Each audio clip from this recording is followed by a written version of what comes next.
I would work with people, bringing them into the studio, helping them craft their own message of why they did business the way they did, which people were, their ideal customers, and what you would have to offer them. And that's really where the 5 main questions come from that determine a great brand, or 5 questions every great brand must answer. And it's what sets you apart, who do you serve, how do you serve them, what qualifies you to serve them, and how does it make their life better? It all begins by understanding the mind. I want to be happy now. I don't care about the future. I want to be happy right now. You are not alone. You are never, ever, ever alone in this. It's helped my voice grow and given me freedom to be creative on my own. I'm Christina Barcy. Welcome to Be Bold, Begin, a podcast dedicated to you, the creative, the healer, and the innovator. The topics and conversations we have here are designed to help you discover what might be getting in your way and offer you tools, techniques, and guidance to move through them. I live in the imposter's body more than I live in my own body. I don't have to feel like I don't deserve this. This is where creativity and healing intersect. If you decide to be bold and begin, you have the opportunity to feel humbled and empowered. I totally believe that. I'm a certified Kaizen Muse creativity coach, a certified Reiki energy healer, and an entrepreneur, artist, and presenter. I will share with you my experiences, my proven tools and techniques that helped me and my clients and loved ones shift and expand in the areas they most desired. This is a gentle and open space where you will hear how others are being bold to encourage you to begin your own journey or expand the one you're on. This is Be Bold Begin. Hi, welcome back. This is Barcy, and my first question for you is actually for you, the listener. I want to ask you, do you feel like you're living an abundant life? Are the things you're doing and experiencing align with this feeling of fulfillment and flow and abundance? And I'll answer this question myself first. Sometimes I do. Sometimes I feel very in the flow of this, and other times I feel like I'm still working on it. And the simplest solution to getting back into the flow for me is to get clearer on me, on myself. Where can I lean into the gratitude of what I already have, what I've already created? What clarifying questions can I ask myself that ultimately point me in the direction I want to go in? So next, what if I told you that the process of defining your brand can get you closer to your abundance, or at least create a starting point that outlines a path you might feel more aligned with to take you towards the abundant life that you want to live? So of course, today I have 2 guests with me today. I have Tonya Eberhart and Michael Carr from Brandface. Their mantra is people don't do business with a logo, they do business with a person. But my personal favorite quote, which I stole from their website, is great branding doesn't just change the way others see you, it changes the way you see yourself. They're the hosts of a podcast called Be Bold Branding, which of course I love the name. And they shared with me that the foundation of their business model all starts with self-worth, which we are going to dive right into. So welcome, Tonya and Michael. Thank you. Thank you, Barcy. We're so happy to be here. I'm so happy to have you. Yeah, I mean, of course, we have alignment right away within the naming of our podcast. Just to start. That's right. That's right. That's kind of perfect. We were excited to see that. Yeah, same here. It's like, oh, I have so many questions just about like choosing a name. So we'll talk a little bit about that just to have some fun as well. But before we dive into sort of that part of things, I first just want to ask, how do you dive into self-worth? How is that the foundation of your business? I think that is so cool that you define it that way. And I would love for you to just share with us what that means for you. Sure. Well, Brandface, in essence, I didn't really realize it at the time that the idea came to me and the concept, but I realized over time in building that it came as a product of my raising. And I was raised in a family that was just surrounded by alcoholism and addiction. And I struggled to understand why people didn't make better choices. The people in my own family, of course, and it was really tough to kind of see that and to see a lot of the consequences that came as a result of those choices. So I realized over time that really the only difference between a young person sitting on a stoop waiting for a next drug deal and yet someone else going off to college with a bright future, came down to one thing, and it was self-worth. Because if you believe in yourself, you understand that you're special, that there's only one you, and that you have something very special to offer to the world, then it puts your mindset somewhere entirely different. And really how that connects to branding is, how do we want people to view us? Well, it all begins with, how do we view ourselves, right? And a lot of times it's a lot easier to say, how do I want other people to see me? And then through that process, you realize that it changes the way you see yourself. Amazing. What a wonderful explanation of sharing that story from a place that really resonates from your own life experience. And I really respect that, and I'm grateful for that. I can pigtail on the back of that, Barcy. Yeah, please. You know, in my career, I've only known Tonya for 8 years and been partners with her for about 5 now. But prior to that, in my career as an auctioneer and as a real estate broker, I never really battled with self-confidence. I didn't have a problem being in front of people. I didn't have a problem talking in front of crowds. This is something that sort of came naturally to me. And in the space of being an auctioneer, wherever I went, at whatever event or venue that I was at, an MC, a speaker, an author, no problem. But when I opened up a real estate company and I hired Tonya to help me with the marketing, and then she taught me that I didn't need marketing, I needed branding. And she showed me the principles all of our programs work off of today. And I started to apply those. I was taken aback at how little confidence I actually had in a fairly new space, because I never really saw myself as a real estate broker. I saw myself as a real estate auctioneer. Didn't have a problem with that. I didn't have a problem with, quick transactions. But when it comes to building relationships with the people on the street and buying and selling houses and people's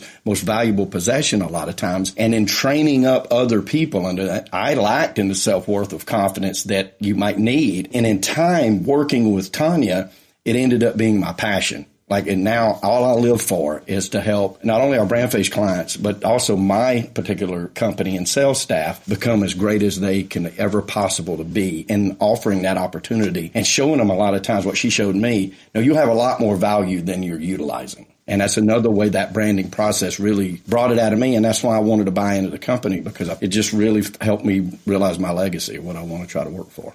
That's such a beautiful story, because it unearthed a mission in you that was already there, but it was really sort of brought to the surface in a way that you had to face it, face yourself, by creating your brand. I'm starting to understand the name of Brandface, maybe. And it also tells us the story of how you met. So you started to work together because you hired Tonya, and then through that discovery of, oh my gosh, this resonates with me on such a bigger level than the actual process, and the results you got seem to be what created the partnership. Would you say that's true?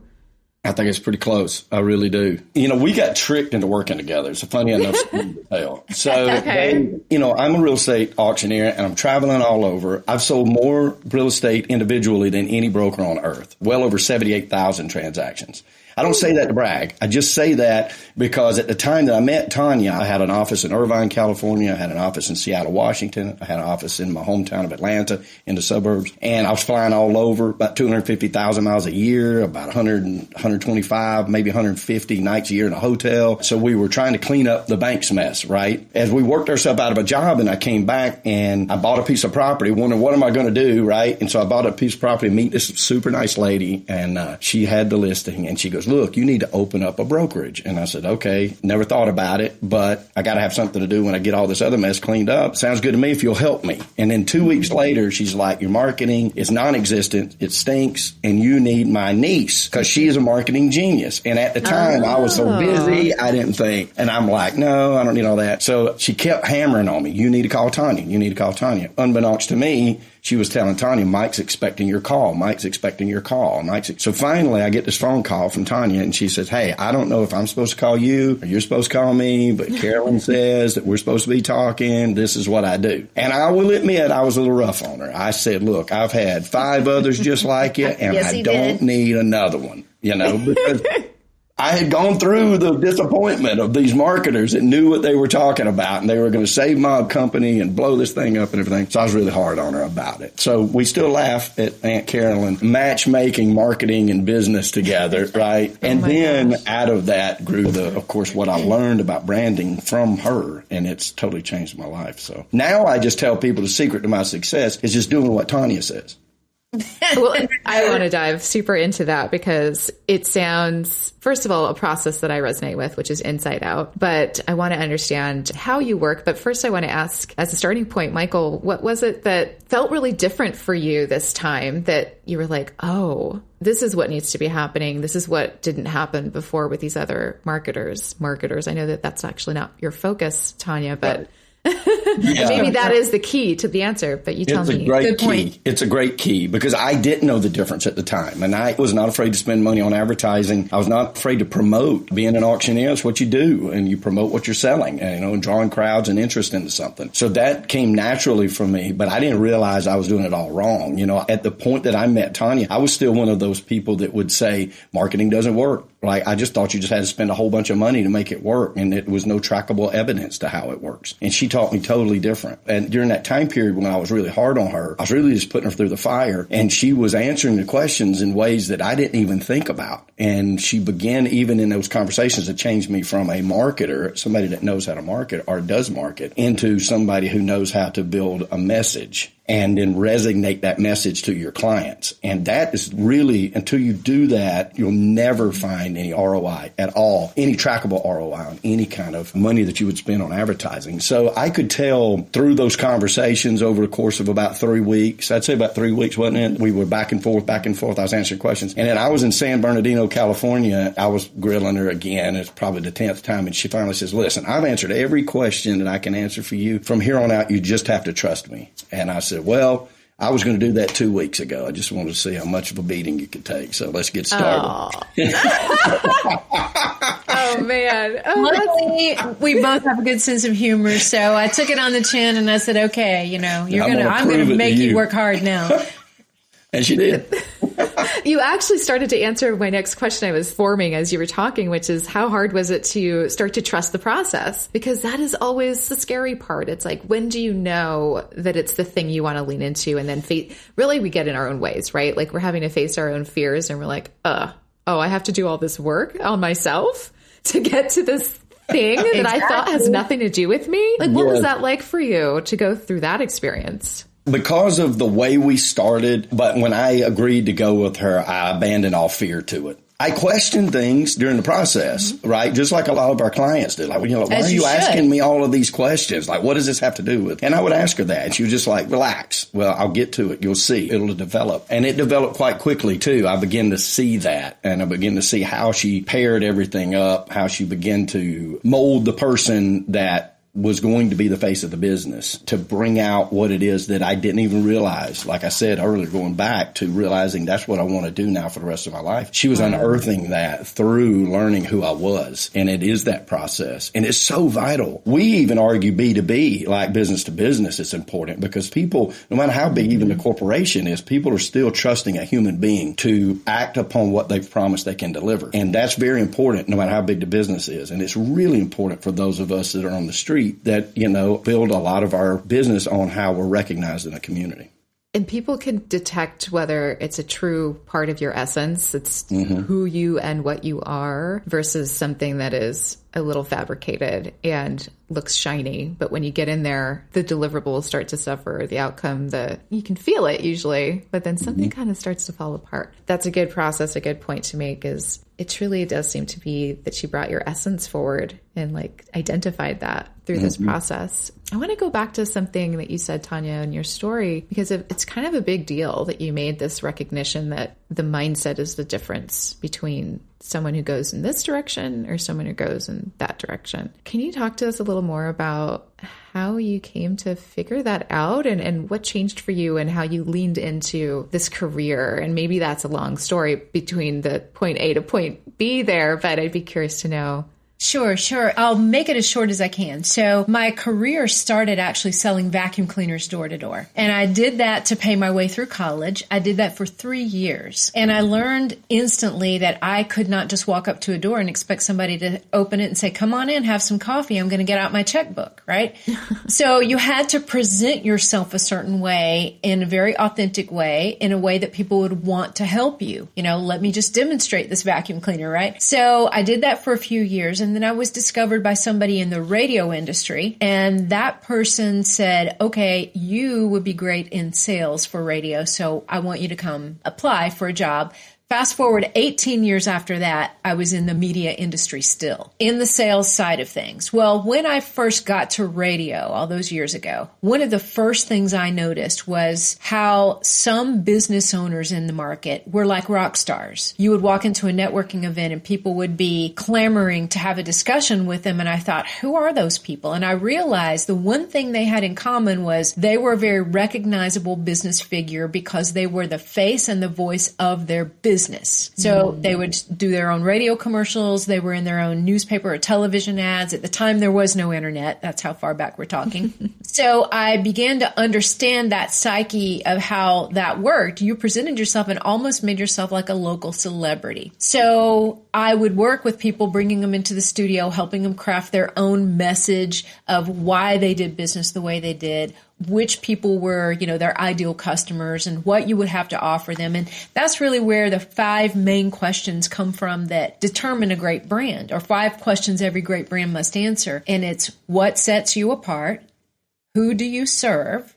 How do you serve them? What qualifies you to serve them? And how does it make their life better? So in doing that, I noticed, in taking it back to the mindset issue, I noticed that when people went through that process, the confidence level in them was so astronomical. And it was just like Michael. He would never be called not confident by anyone who knows him because he knows his stuff and he's just a true professional. You wouldn't think that there was any kind of lack of confidence at all. But in most people, there is. They just don't realize it until they get to a point where they really have to look inwardly and they have in their own mind shortcomings. But when you go through this process and you put everything together and you put it out there as to what is my story? Why do I do what I do? How am I helping other people? Then just the sheer nature of your gratefulness and the ability to help other people puts you in a different space. And so the mindset issue comes from both ends of things. It's feeling good about how you're helping other people, and then finally realizing, hey, I am pretty special. And that's where it all comes in for me. So how do you help people crack open this experience? Like, what are the first things you start with? If you don't mind sharing just a little bit of your process of how you get to the answers of these 5 questions. Absolutely. So the very first thing that we do is define. And we do have a 3D process. It's very simple. It's define, develop, and display. And even though we do look at 77 different criteria when we personally brand someone. So a lot of people out there think, okay, I've got a logo, I've got a great photo, I've got a good tagline, I've got a brand, right? But they're missing a lot usually. So in the define, develop, and display process, the definition's where we begin. We take a look at really 2 things. Who are those ideal customers that you wish you could work with every single day? And if only that person existed, that would just be awesome. And then the other thing is, what are some things that differentiate you from others in your industry? What things are special about you, set you apart? What do you do differently? And we take a look at those, and it's somewhat formulaic that we say, okay, now we're going to say, okay, I stand for this. This is what my brand is all about, but it has to meet that criteria. It has to be important and unique, important to your ideal customers and unique in your market or industry. And so when you combine all of those things, then you begin the direction of a brand. Love that. Love the importance and the uniqueness, because the confidence building is baked into those things, those concepts. Think about it. When we think of ourselves as important and unique, that's instant confidence building, right? And then when we're projecting that out, now we get to bring that to the world, and other people get to interact with this important thing that we are caring about and feeling confident about in our uniqueness. And I see how that can really foundationally build this process for just going up, basically. It's very important. Like, one of the first lessons that Tonya taught me when I started working with her was, better is subjective, but different is inarguable. And I never thought about it that way. I'd never packaged it that way, right? We say, hey, I'm the best whatever, gardener, or I'm the best podcaster, I'm the best. In whose eyes? Subjective, yeah. Very subjective, But if I tell people I'm the abundant life broker, nobody else is the abundant life broker, right? So there's a differentiation right there right off the bat that puts me in a position where not only do people see me that way, but now I have to live up to that if I'm going to put that out there. That's where that ties in. So I really was the first lesson I learned from her. And once you recognize that everybody's different, everybody has a unique position, right? We're all made individually, and we bring that value. If we do what we're supposed to, we bring that value to the tapestry, then we're all different, and we bring a very important portion to that. And I think when people begin to realize that, then that takes that confidence to that next level, right? And they're like, I am different. I am the abundant life broker. Yeah. And I do want to say something about that, Barcy. You said, I like that, right? In the abundant life broker is what we coined a brand identifier. Okay. Other people might refer to it as a tagline or slogan. We call it a brand identifier because we feel that's what it does. It identifies your brand or what you stand for, what your promise is, right? So that also sets the tone and direction for your brand. So when somebody looks at that, if you think of it this way, this is probably the best example that we can think of to express why a brand identifier is so important. Think of your brand like you would a book. And your brand truly is your story, but you cannot fit the entire contents of your story on the cover of the book. So it wouldn't fit, no one would read it.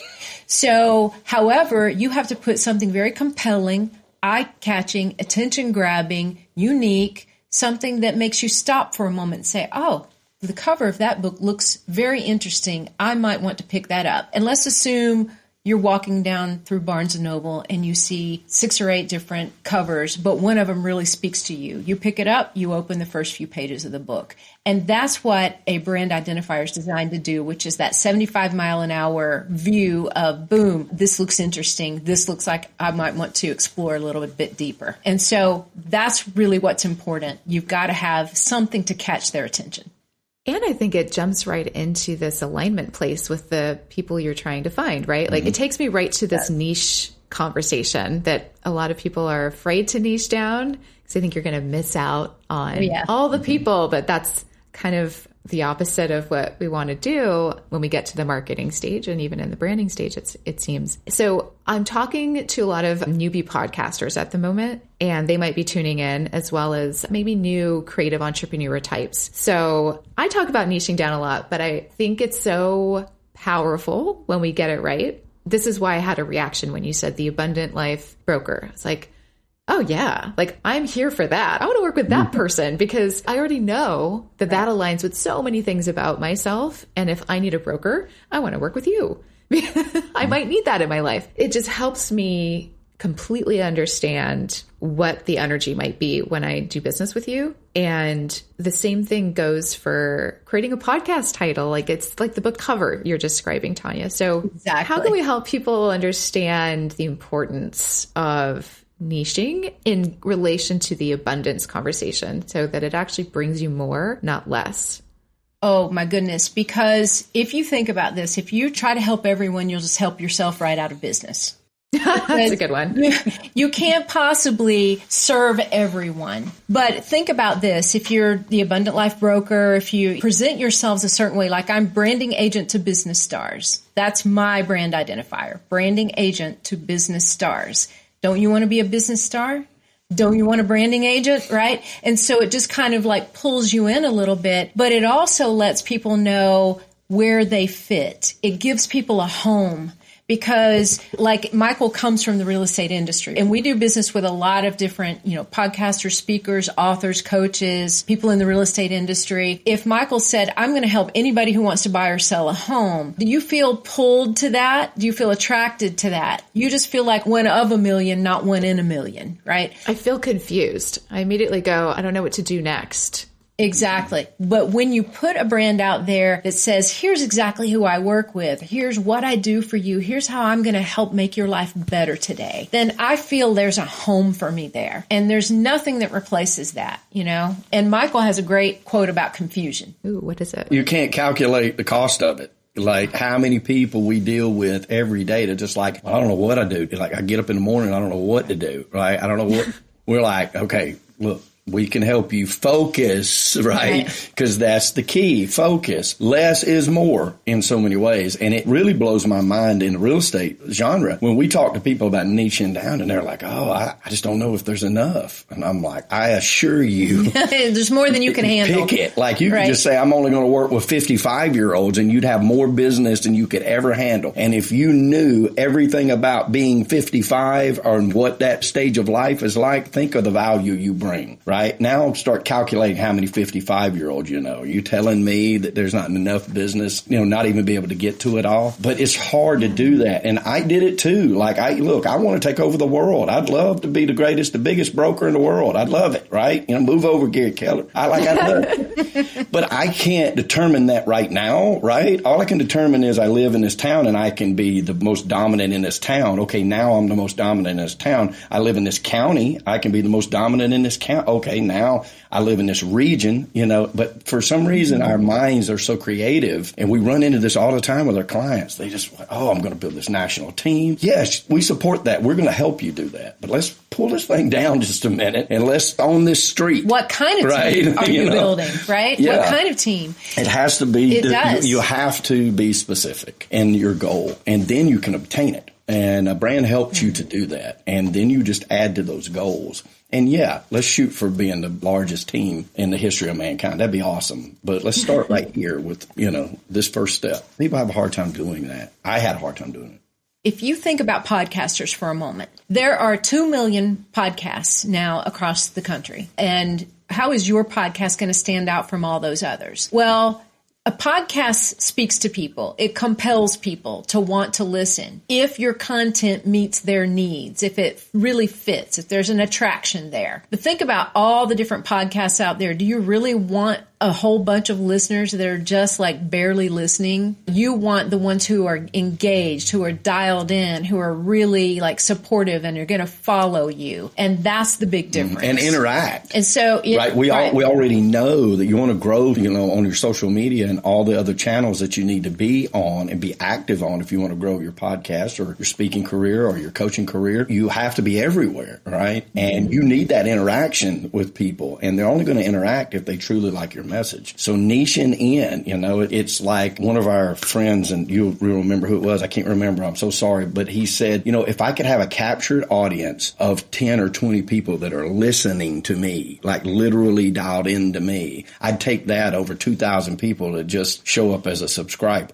Because I've got 20 people I can talk to, and then that 20 grows to 200, and that 200 grows, Yeah, there's much more value in what you're describing. Mm-hmm. And you said something, Michael, a moment ago, and I heard it differently for the first time, which is awesome. But it's almost like you're becoming the expert. You now have the expertise in this carved out area. You can't be the expert at everything, right? Like on all of life or all of things of anything that can ever be talked on a podcast, right? Like you can't do that. That's so overwhelming to even think about. But when you were talking about, what if you specialized in 55-year-olds and you knew everything about what they need? That's valuable. Mm-hmm. Now you're the expert in that experience, and you can talk about it from a focused and clear way like you described. So that I heard that for the first time a little differently. That helped me land that even more. It's like, yeah, that's starting to make even more sense to me, and I'm already on board. So hopefully that helps someone too. But it also seems like it does bring this idea of growth. Like you can now know the direction you want to grow in and have room for growth. Like you don't have to do it all the macro now. You start at the micro level so that you can have space to grow and grow and grow in a way that is still focused and from an expertise and a uniqueness and an important place. And all of this alignment can continue to blow up and go out if you want it to. So I think that's important to understand too. I'm someone that likes to do a lot of things, and I forget that I have time. I don't have to do them all today. Right. So, it is true. It's like we are creative as part of our human nature, and we have all these thoughts and all these ambitions sometimes, and it's focusing on that. I would love to fly, but there is such a thing called gravity. I can't, right? And it's just like I'd love to do all of these things, but there is such a thing called time, and there isn't finite supply. Right. So how do you create goals for someone just starting out? So I think focus goes well with goal creation. It helps you kind of understand and mark your progress. It helps with confidence too. It's kind of on par with a lot of the things we've talked about so far. So what's your approach to creating goals for your clients and people you work with?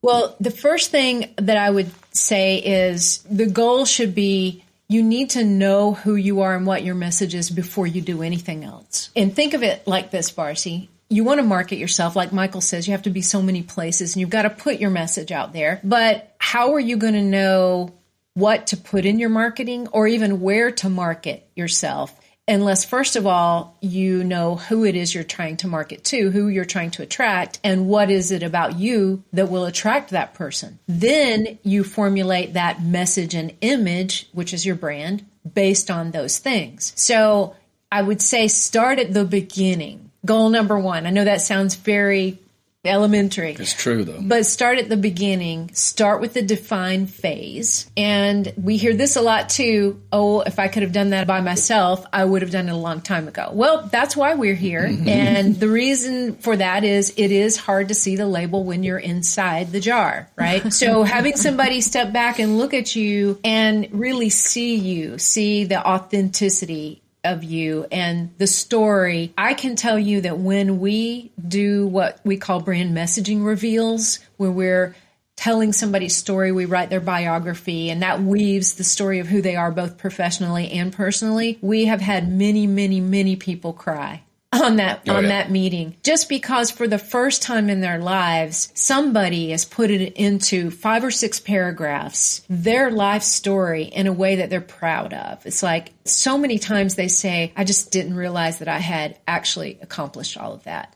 I did not see all of that stitched together like that. And that to us, to both of us, is the most fulfilling part of it all, is when they begin to see their worth. And I think those goals then become easier to make too, because it goes back to having something obtainable. And before you dial that in, before you dial in the 5 most important questions that your brand needs to answer, so you are focused and you have your point of differentiation, and more importantly, you're reaching out to people and explaining why that's important to them, which is the most important thing ever. You've got to know where you're at, because before that, you're sort of just shooting, you're hitting bullseyes on the wrong targets. Possibly, you don't have that focus. And so a lot of times that's why goals are not obtainable. You set a goal, but you can't get there. And that's so much more than just time constraints or, hey, you got to talk to X amount of people a day. You could run yourself ragged, just running the numbers, right? You hear it's just a numbers game. Just keep going to the no's till you get to the yeses. And yeah, that is true. That's a universal truth. We all have to do that in whatever sales that we're doing. But if you know who it is you're talking to, you have a lot less of those no's before you hit those yeses. And then those goals become trackable. Mm-hmm. When you're out here just spraying and praying, right? You're like, no. You don't make your goals. You don't hit those quarterlies that you set up, and then you're frustrated. Then you feel defeated. And then that cycle starts over. Then you're re-energized. I'm speaking from experience, not something I've just judged in human beings. I've been on that same treadmill like everybody else. I don't live on that treadmill anymore. I'm not affected anymore by ups and downs of the markets or fears or worries. I got a text the other day from one of my salespeople. They're like, oh, I'm so panicked because, I can't get nothing going. I'm like, calm down. My phone quit ringing in December too. February is going to be a little bit shorter than January, but March is looking fantastic. Relax, and you can get back. Oh, okay. Yeah, you're right. Oh, yeah, I noticed that too when I look back at my call log. Okay, yeah. And then now they take out that fear, that roller coaster. So true. And I have a message, Barcy, for especially your podcasters, your authors, speakers, coaches. We tend, as a group, because we are that same, right? We tend to be very creative people. We tend to be involved in a lot of things, right? And so that's where the mass confusion begins with a brand, okay? And, we speak from experience. I went through this many years ago myself. But you're looking at it, all of a sudden you work a day job, you have a podcast, you're working on a book, you're maybe coaching a couple of people on the side. So there's all of these things going on, For some people, all of them, others just 1 or 2. And then they begin to think, gosh, do I need a different brand for every one of these? I mean, this is driving me crazy, right? And what do I call my podcast? And how do I use my podcast as a real tool to attract exactly the kind of, not just people who want to hear my content, but people who will actually pay me right? Because a lot of Very times important. it is, because you're utilizing your knowledge and expertise inside that podcast to get people to realize you're somebody who is worthy of working with. So all of those things swirl around in your head, and that's why a lot of people in that creative space have such difficulty with a brand. They're all over the place with it. But I say to them one thing. Let's say you're working 3 different professions, if you will. Let's say you're a coach of some kind, you have a podcast, and you work another job. And you're looking at all 3 of those. And yeah, there's some connection between the 3 of those, but you really can't quite see how it all comes together. You're really just seeing 3 different people, 3 different brands. I do 3 different things. I'm Sybil, right? From the old movie, or Faces of Eve, or whatever it is. I'm all those things. I say, no, you're one person who's lived a life and has a story to tell of why you're involved in these 3 things. So your personal brand is one brand, explaining why you're involved in these 3 things, not 3 different brands. Agreed. And so that's where I think it clarifies things for a lot of people. It brings a lot of clarity to, oh, okay, well, maybe I'm thinking about this too hard, right? I've had that question a lot. Mm-hmm. Oh, definitely.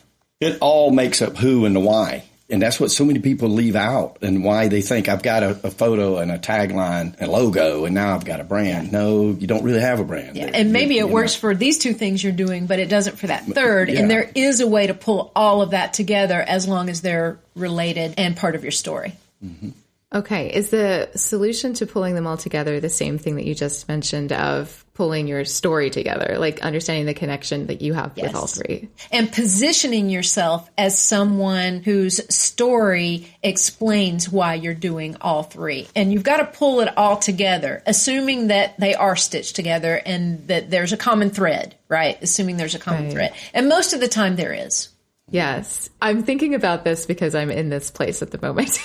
A lot of people are, Barcy. A whole lot. Yep. Yeah, I bet. That's actually comforting to know in a strange way, because it's normalizing, right? It's like, okay, it's not just my head spinning. No. And I think I'm starting to figure it out. But it is so confusing because we're like, okay, do all of these things, and I like doing all of these things, and they're related by maybe 1 thread, not 3. So how do we feel less overwhelmed? Right. Sure. That literally is what I feel like we were born to do. That's our space. Is look at those complex cases like that and say, oh, I got this. You're this. This describes you. This is your story. And see people's eyes open and their shoulders just relax a little bit. They sit back in their chair. They take a deep breath. It's like, wow, I figured it out for the first time. It's really cool to see that. It is. That feels relieving just hearing you talk about it that way. It's like, oh. But we need each other for that. Like, we as humans, we need that reflective perspective that can shine ourselves back at ourselves sometimes. Mm-hmm. And that is what you do. And it's a lovely exchange. I relate to that as a podcaster, as a lot of other things I do as well, where I love showing people who they are and that they're worthy and that they're important and that they belong and that they have something to say. You know, that's what podcasting creation is too. Mm-hmm. It's showing people that they have something to say. Sure is. Yeah. So I relate to this passion you have for what you do. I do want to talk about your podcast a little bit and your choice for the name, because I love the name. Speaking on, I think this kind of connects to what we just said, and you have a different name for your company, but you have People branding for your podcast. Can you talk us through why they're different? Some people like to name them the same thing. Like, help me understand all of that. I'll start. And the name of the podcast actually came as a result of an idea that Michael had. So Brandface came to me a long time ago because, again, when I started, I realized I was the face of my own brand, even at somebody's door trying to sell a vacuum cleaner. I certainly realized that when I got into the media world, that if you're the face of your business, then it's up to you to present the business as a reflection of you, this is why this business exists. I stand behind it, right? So the face of your brand turned into Brandface. And so that's where that came from. And then we started doing a podcast, and I'll let Michael take it from there. Yeah. So early on, we wanted to start a podcast really just to talk to people that we were talking to anyway about branding, right? And so they would contact us, want to talk about brand. We thought it was a really good way to do some circle prospecting and come back around, teach people, more about what branding, because when she started the company and then I bought into it, you didn't hear as much about branding. Nowadays you're hearing more and more and more and more, especially personal branding and stuff. And so we were ahead of that curve. She was ahead of that curve and I bought into it. And so I said, well, let's just call it Fearless Friday, because we'll just teach people to take the fear out of it. We'll take the fear out of everything they're doing, right? Putting themselves out there. And then so we played around with that for a little while, and we, like every other podcaster, like I shot some of them in my car. We didn't have sound equipment. Like I was putting up It was pretty awful in the beginning. It was terrible. I was putting up towels to block the sun, and in my car. I've done that too. Good. All right. We're getting better. Spirits. You know what I mean? So it's sort of how it happened. And then we had a brand display specialist that was with us at the time. It's a beautiful young lady and really intelligent, and moved on really just because her family grew and she became full-time mom and needed to take care of that. We love her to death. But she was like, we need to tie this in. And Mike will keep saying stuff about being bold. Like I would end out our Fearless Friday. I'm like, be bold. Prosperity favors the bold, so be bold, and I just trying to jazz them up like that. She goes, it needs to be bold branding. And then we got the 3 B's, and we loved it. So we changed it from Fearless Friday to Be Bold Branding. Also because we could shoot it on any other day we wanted to, not just Friday. Got some liberty there. Exactly. So the brand's fitting in the way it's supposed to. But the idea of it literally is still to this day just teaching people to be fearless in the dreams that they want to accomplish, and quit letting things hold you back from all of that. And then especially your own mind, because we all have been guilty of that. Everybody. Oh my gosh. Yes. Yeah. We have the exact same mission for our podcast. So it makes sense that our name is almost identical. It does. It does. Mine's about getting out of your own way to start, right? To get it going. Mm-hmm. And you're basically saying the same thing, like just be bold, do the thing. Yeah. Be you, be boldly you, because there's only one you, and there's something so special about every one of us that it's an honor to help people figure out what that is if they don't already know. Mm-hmm. Yeah. And you know what? I had a Fear Friday thing going too. Really? For a minute there. I did. It. It's so funny. And a lot of my early episodes are I always start with the fear, because that's where most of us are starting. Yeah, I agree. So true. I resonate with everything you just said. It's so funny. It's like so identical. We just do, we're doing different things. Our approach is like so similar. I love that. Well, if you could take that, Marcy, just to add real quickly, like for your listeners, that very connection is what personal branding will do for your listeners, your crowd, just like it would attract us together. It does the same thing in business, right? And you're in a position where you're doing business with people that want to be doing business with you, and you're not convincing other people and they're not believing in your worth, because it's very important. So glad you said that. I'm so glad you said it that way, because it's so true. And it's what I'm now taking for granted because it's happening so often. And it's helping me remember that it's something I can continue to be grateful for, finding people like yourselves without needing to go find you. It feels like magic after it's working. Once it starts working, it starts to feel kind of magical, where you almost just expect everything to be really aligned and easy. Yes, you do. As well you should, because those are the vibes you're putting out into the world.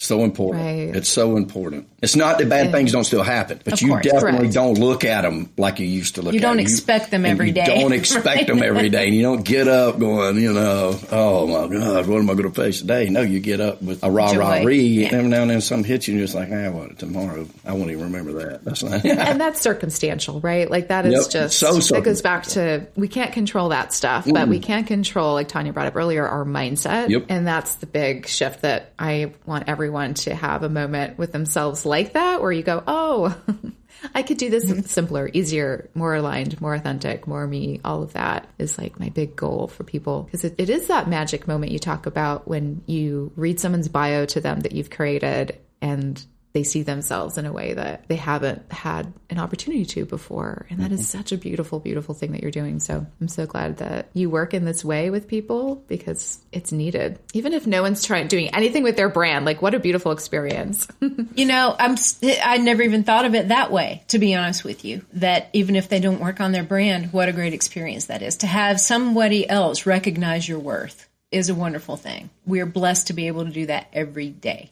Yeah. Because, I'm sure there's a small percentage of people that maybe move in a different direction after, or maybe they make some kind of realization and have a different aha moment than they came to you with originally. And what they walked away with, though, is so invaluable, regardless of what happens afterwards, really. It's those aha moments are precious. I'm glad you mentioned that. I have actually had several people email us over the years or call us and say, I'm leaving this industry for whatever reason.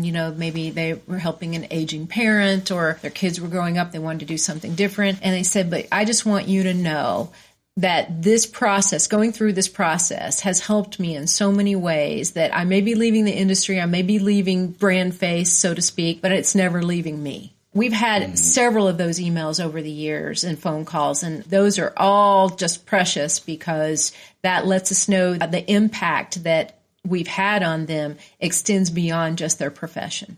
And I can't imagine how it wouldn't. It starts so personally. It's so much about the person you're working with outside of the outcomes. I feel like the rest are outcomes that we would like to have. But the beauty of what we actually get is so much deeper than that and long lasting as a result, right? Exactly. So on that note, if there was one thing you'd like the listener to understand or take away from today's conversation, what would that be? It would be that we don't make stars, we unveil them. And so I would tell everybody, recognize that no matter who you are, where you've come from, or any experiences you've had in your life, there is a star inside of you, and it's our job to help unveil it. But there's definitely one there. We don't create it. It's already there. I would say be bold, for heaven's sake. Be bold with Barcy. That's be right. bold. Be bolder than you think you can be, because you can do it, I assure you. I love that. Thank you both for that. How can we connect with you? All right. You can find out more about us at brandfacestar, STAR.com, brandfacestar.com. And if you just want to schedule a chat with us and talk about your brand and what it's going to take to help you unveil your inner star, go to discussyourbrand.com. That's where you can schedule just a free chat with us. Thank you both so much. This was just a fun conversation for me because it's aligned, of course, with what I like, what I care about, what I want to bring to listeners' ears. So thank you for sharing so beautifully, wonderfully, and doing what you do in this world. And back at you, Barcy. Thank you so very much. We hope that these episodes inspire and empower you to take your next steps in your own intuitive journey towards a life or business that feels clear, authentic, and aligned. And if you're ready for more tools and guidance like courses and free events, then I'd love to invite you to my new Intuitive Creators Academy and Collective. It's free to join. Just follow the link in the show notes and remember to DM me once you get there to receive a special gift for being a listener of Be Bold Begin. I'll look forward to seeing you there.